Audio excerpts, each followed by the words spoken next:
25 लाख रुपए लड़के वालों को कैश गया था, 7 लाख रुपए का गोल्ड गया था उनके लिए, और 7 लाख रुपए के अप्रॉक्स और लगभग खर्चा हुआ था शादी में। उसके कुछ टाइम बाद से ये हमें परेशान कर रहे थे, मतलब दीदी को परेशान कर रहे थे कि हमारे लिए तो 1 से 2 करोड़ रुपए के रिश्ते आ रहे थे, तुम लोगों ने लाके क्या दिया।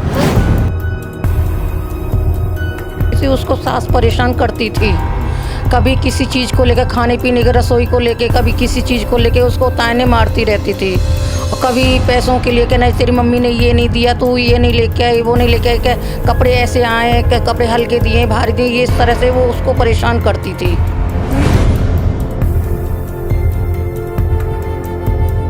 11 तारीख मतलब जो अभी गई है, इसको उनका कॉल आया मेरे पास 2 बजे के अप्रॉक्स कि शुभम भाई कहाँ हो, एक बारी घर पे आ जाओ जल्दी। दी की जो सास थी वो बैठी थी, वो ये कह रही थी कि ना देखियो इसने क्या कर लिया, अब हमें जेल जाना पड़ेगा। मैं जाके भाग के अंदर देखता हूँ तो मेरी बहन जो है पंखे से लटकी हुई है। नमस्कार, आप देख रहे हैं दिल्ली अप टू डेट। मैं हूं आपके साथ शक्ति सिंघानिया। दिल्ली में महिलाओं के प्रति प्रताड़ना और घरेलू हिंसा के मामले तेज़ी से बढ़ते जा रहे हैं। इस वक्त हम आपको लेकर आए हैं दिल्ली के उत्तम नगर के मोहन गार्डन में। यहाँ से एक दिल दहला देने वाला सनसनीखेज मामला सामने आया है।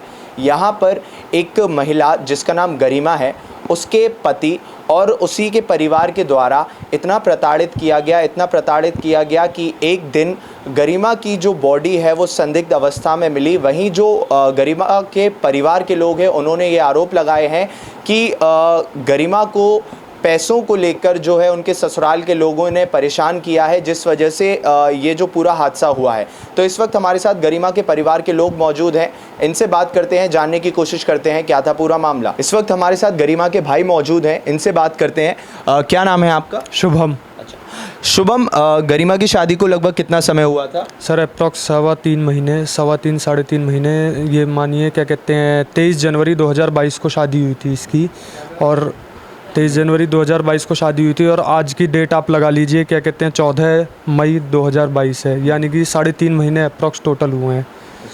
तो गरिमा जो है डॉक्टर की पढ़ाई कर रही थी? डॉक्टरी की नहीं थी, MSc थी, MSc डाइटिशियन से फाइनल थी उसकी, बस ट्रेनिंग पेंडिंग रह गई थी। अब 3 महीने की सिर्फ ट्रेनिंग थी, ट्रेनिंग करनी थी उन्होंने बस। अच्छा, शादी कहाँ पर हुई थी, किससे हुई थी, थोड़ा बताइए। सर शादी हमारे घर से लगभग मान के चलिए 400 मीटर दूर घर है उनका, लड़के वालों का। राधेश्याम जनरल स्टोर नाम से दुकान है, आशीष मित्तल लड़के का नाम है, उनसे शादी हुई थी। अच्छा, और ये पूरा मामला क्या था, अब ये बताइए। सर पूरा मामला ये था, शादी में हमने अच्छा खासा खर्च किया था, मतलब जो हम अपनी तरफ से कर सकते थे वो किया था। लगभग मान के चलिए 25 लाख रुपए लड़के वालों को कैश गया था, 7 लाख रुपए का गोल्ड गया था उनके लिए, और 7 लाख रुपए के अप्रॉक्स और लगभग खर्चा हुआ था शादी में। अब इतना खर्च करने के बाद भी उनको शांति नहीं मिली। उसके कुछ टाइम बाद से ये हमें परेशान कर रहे थे, मतलब दीदी को परेशान कर रहे थे कि हमारे लिए तो 1 से 2 करोड़ रुपए के रिश्ते आ रहे थे, तुम लोगों ने लाके क्या दिया हमें, तुमने तो हमें लूट लिया इतने में।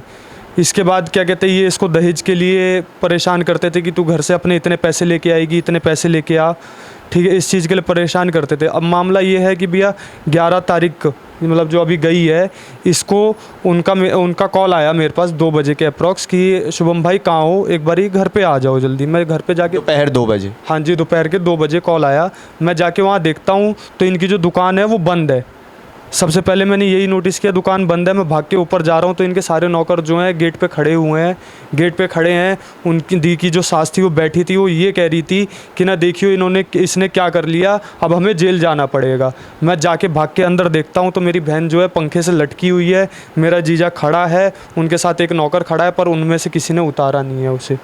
जाके यानी जो उनकी बॉडी थी वो पंखे से लटकी हुई थी, जो लोग थे वहाँ पर खड़े हुए थे, किसी ने बॉडी को नीचे तक नहीं उतारा? हाँ जी, किसी ने नहीं उतारा था। मैंने जाके सबसे पहले देखा तो मैंने यही चीज़ की है, मैं जो भी एक भाई कर सकता है, मैं जाके सबसे पहले उसकी बॉडी को उतारने की कोशिश करी। अकेले नहीं उतरी तो मैंने उन्हें बोला कि कोई मेरी मदद करो। जब मैंने उन्हें बोला कि कोई मेरी मदद करो तो क्या कहते हैं, उनके एक नौकर ने गांठ खोली है, जीजा ने जब भी कुछ नहीं किया। उसके बाद हम तुरंत उन्हें हॉस्पिटल लेके गए, हॉस्पिटल लेके गए, महिंद्रू हॉस्पिटल, वहाँ से उन्होंने कहा कि हमारे पास नहीं होगा, आप सामने दूसरा हॉस्पिटल है वहाँ चले जाइए। वहाँ लेके गए तो डॉक्टर बाहर आया, डॉक्टर ने कहा कि ना हमारे पास कुछ नहीं होगा, या तो आप चानन देवी ले जाइए इसको या आकाश हॉस्पिटल ले जाइए। आकाश हॉस्पिटल हम लेके गए तो उन्होंने 5 मिनट बाद जो है डेड डिक्लेयर कर दिया उसे। यानी 5 मिनट बाद मृत घोषित कर दिया। हाँ जी। अच्छा, तो जब आप लोग रास्ते में ले जा रहे थे यानी तब उनकी सांसें चल रही थी?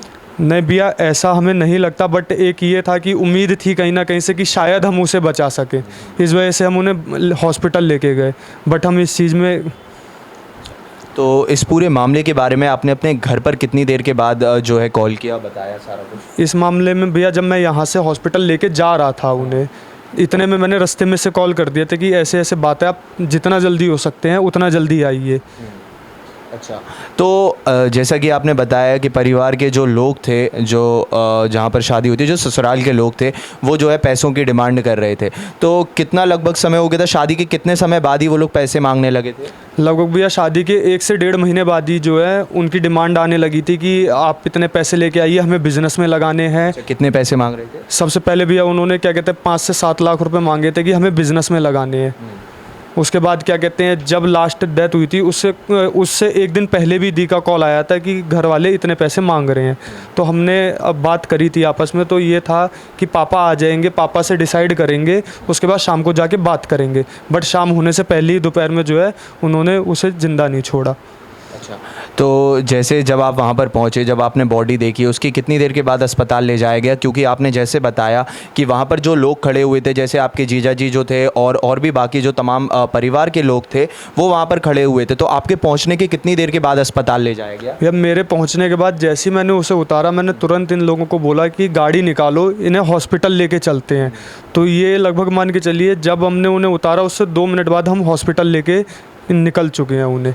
और पुलिस को कितनी देर के बाद खबर की? पुलिस भी आज जैसे ही हम आकाश हॉस्पिटल पहुँचे उसके बाद हमने पुलिस को खबर करी है। लगभग इस टाइम में लगभग मान के चलिए 1 से 1.5 घंटा गया होगा, क्योंकि जाम बहुत था तो उस चीज़ में। बट पुलिस पहली बारी में तो टाइम पे आ गई थी, दोबारा में जब पोस्टमार्टम के लिए पुलिस को आना था तो उस टाइम पे पुलिस को बहुत ज़्यादा टाइम लगा था, लगभग 2 से 3 घंटे का टाइम लगा था पुलिस को आने में। अच्छा, 2 से 3 घंटे का टाइम? हाँ जी। अच्छा, तो पुलिस जो है अपनी कार्रवाई अच्छे से कर रही है?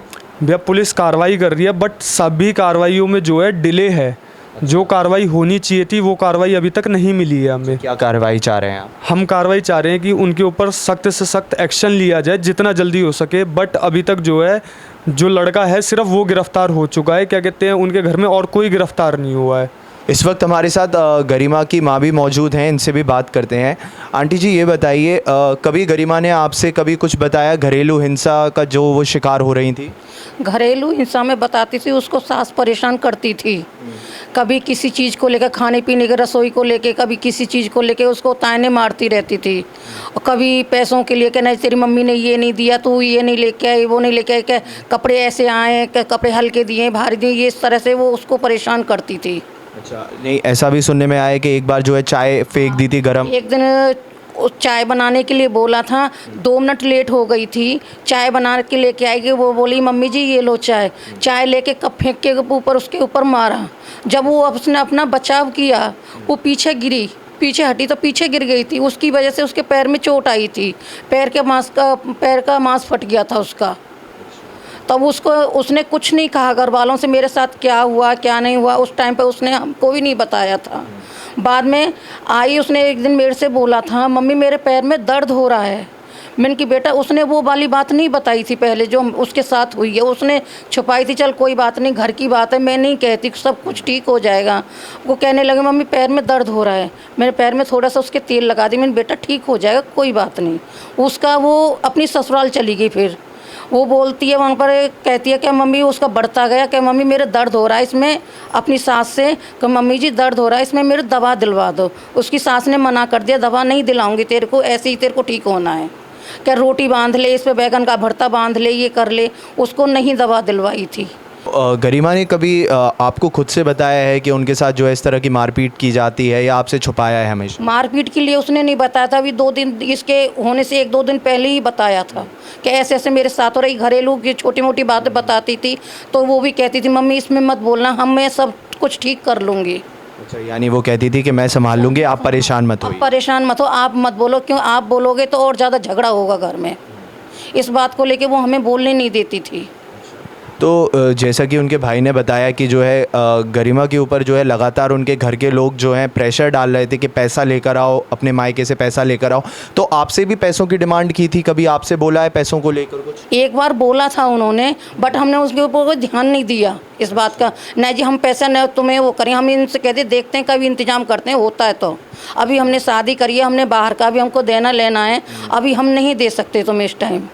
तो हमसे तो इतनी बात कह के बने, पर लड़की को वो करते टॉर्चर करते थे इस बात के लिए। अच्छा, यानी लगातार टॉर्चर किए जा रहे थे पैसों को लेकर? बेटी को लेके टॉर्चर करते थे ना जी, पैसे लेके आओ। तो आंटी जी अब आप क्या चाह रही हैं ये बताइए? हम ये चाह रहे हैं मेरी बेटी को इंसाफ मिले, उनको कड़ी से कड़ी सज़ा मिले।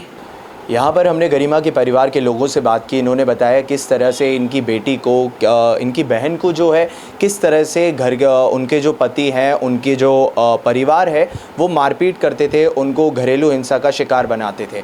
वहीं अब ये पूरा का पूरा जो मामला है ये कहीं ना कहीं एक हमारे प्रशासन पर एक सवाल उठाता है कि क्या आज भी जहाँ हम ऐसे नारे लगाते हैं बेटी बचाओ बेटी पढ़ाओ, तो ऐसे में क्या एक महिला अभी सुरक्षित है अपने ही घर में? और ऐसे में पूरा का पूरा ये जो मामला है ये कहीं ना कहीं राष्ट्रीय महिला आयोग जैसे जो कमीशन बिठाए गए हैं इन पर भी आता है कि इनको भी कड़े एक्शंस लेने चाहिए, इनको भी कड़ी कार्यवाही करनी चाहिए। साथ ही साथ इस वीडियो को ज़्यादा से ज़्यादा शेयर करिए जिससे कि इनके परिवार को इंसाफ मिल सके। और ऐसे ही अप टू डेट रहने के लिए देखते रहिए Delhi up to date. Bureau report, Delhi up to date.